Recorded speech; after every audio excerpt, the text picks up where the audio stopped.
Boa tarde, pessoal. Aqui é o canal Resistentes, eu sou Eduardo Moreira. Hoje é de 18 de maio de 2020. E eu quero bater um papo rápido com vocês a respeito de um determinado assunto que já tem 30 anos e 2 meses e 2 dias, na verdade, hoje completaram 30 anos, 2 meses e 2 dias, mas que eu acho que é um tema muito recente para a gente avaliar as opções da população brasileira. E por que eu estou dizendo isso? Nesse período, no dia 15 de março de 1990, toma posse como presidente da República, na primeira eleição direta pós-ditadura, Fernando Collor de Mello. Um candidato que não tinha partido político, criou um partido, teve todo o apoio da mídia corporativa e dos grandes empresários, da grande burguesia nacional, e acabou sendo eleito numa disputa acirrada no segundo turno, com o então candidato do PT, Luiz Inácio Lula da Silva. Isso depois de determinadas fraudes, como a famosa edição da Rede Globo, no último debate presidencial para o segundo turno. E o que aconteceu? No dia seguinte da sua posse, dia 16 de março, Fernando Collor de Mello edita um plano econômico, conhecido pelo seu nome, Plano Collor, que sequestrou a poupança de todos os brasileiros, deixando um mínimo valor para ser movimentado por brasileiras e brasileiros em suas contas correntes e seus investimentos. Isso tem 30 anos, 2 meses e 2 dias atrás. E hoje, pela primeira vez em suas redes sociais, o ex-presidente Fernando Collor se desculpa com a população, que ele acreditava que uma medida radical na economia traria bons resultados, e que se viu que foi uma tragédia, não só do ponto de vista para a economia brasileira, como para a economia individual das brasileiras e dos brasileiros. Muitos brasileiros pagaram com a sua vida. Muitos brasileiros deram fim à sua vida em razão daquele desastre, daquele baque econômico que estavam sofrendo em seus investimentos. É fundamental discutir que Jair Bolsonaro, em 2018, foi eleito sem ter um partido político organizado, constituído, com história, com um apoio, ainda que de certa forma não maciço, mas pela omissão, um apoio indireto da mídia corporativa, de parte dela, e apoio do grande empresariado nacional. Mais uma vez o povo brasileiro votou numa pessoa que demonstra que não tem qualificação para ocupar o cargo, não tem quadros para formar o seu governo. É só a gente olhar para o ministério de Bolsonaro. Damares, secretária Regina Duarte, dentre outros tantos, Ernesto Araújo, Weintraub. O que é Weintraub como ministro da Educação?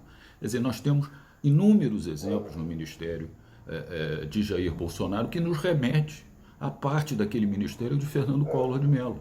Quando a ministra da Economia, um super ministério que foi formado na época, foi entregue a Zélia Cardoso de Mello, que não era uma economista de ponta, com publicações em nenhum local, quer dizer, uma pessoa que no máximo se poderia colocar numa segunda linha, num segundo escalão de governo, para auxiliar um economista de mão cheia. Então é muito similar à tragédia do voto do brasileiro, induzido na época também, em 1989, como foi muito induzido em 2018. Estamos aí diante das evidências de absolutamente uma fraude na eleição de 2018, que a gente já sabia, pelas fake news, pela ausência nos debates do segundo turno do senhor Jair Bolsonaro, e a Rede Globo não colocou, como fez em outras eleições, o candidato do PT para falar para a população com uma cadeira vazia ao lado, né? E agora, com a bombástica entrevista de Paulo Marinho na Folha de São Paulo, Paulo Marinho, empresário, cuja casa serviu a candidatura de Jair Bolsonaro para inclusive gravar seus programas eleitorais. E Paulo Marinho diz agora que a Polícia Federal não detonou, não colocou na rua a investigação sobre Fabrício Queiroz e as rachadinhas do gabinete de Flávio Bolsonaro de forma deliberada. Essa operação seria lançada entre o primeiro turno e o segundo turno da eleição de 2018, E não o foi. A Polícia Federal retardou a operação exatamente para não prejudicar a candidatura daquele que finalmente foi eleito presidente do país. Avisou, além disso, e informou ao deputado Bolsonaro, Flávio Bolsonaro, que tal iria ocorrer. E tanto há a prova fundamental desse fato de que ele foi informado que ele exonerou do seu gabinete a filha exonerou Fabrício Queiroz, perdão, de seu gabinete. No mesmo dia, o pai, Jair Bolsonaro, também exonerou do seu gabinete em Brasília, como deputado federal, da filha de Fabrício Queiroz, no mesmo dia. Então fica absolutamente comprovado esse fato que veio à tona com a entrevista do empresário Paulo Marinho. Flávio Bolsonaro foi informado da operação que ganharia as ruas entre o primeiro e o segundo turno, eis que a data da exoneração foi dia 15 de outubro de 2018, de Fabrício e de sua filha. E fica claro, absolutamente cristalino, que a Polícia Federal deixou de colocar a operação naquele momento para evitar prejuízos à candidatura daquele que queria que fosse eleito presidente. É um absurdo uma instituição do Estado ter o poder de auxiliar dessa maneira tão forte, tão decisiva, numa eleição para presidente. Portanto, é fundamental, eu acho, fazermos esse paralelo da eleição de Fernando Collor de Mello com a eleição de Jair Bolsonaro. Tá bom, pessoal?